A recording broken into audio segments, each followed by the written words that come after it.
नमस्कार प्रणाम दोस्तों, राधे राधे।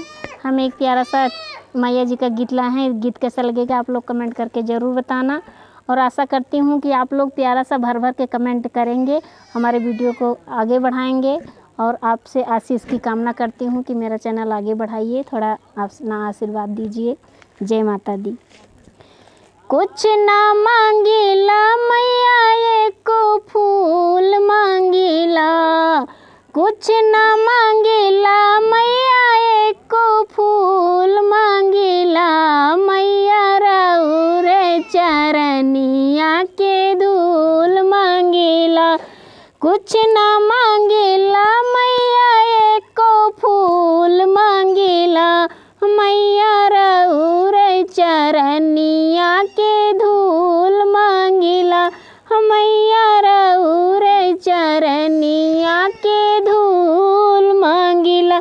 नथिया न मांगी मैया झुमका न मांगी, नथिया न मांगी मैया झुमका न मांगी, मंगिया के सिंदूरा मैया भरपूर मांगीला, मंगिया के सिंदूरा मैया भरपूर मांगीला। कुछ न मांगीला मैया एको फूल मांगीला, राउर चरनिया के धूल मांगीला, राउर चरनिया के धूल मांगीगा।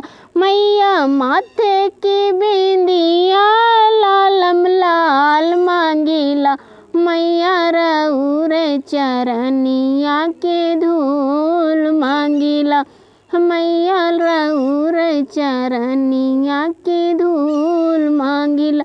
लहंगा न मांगी मैया चुनरी न मांगी, ललकी चुनरिया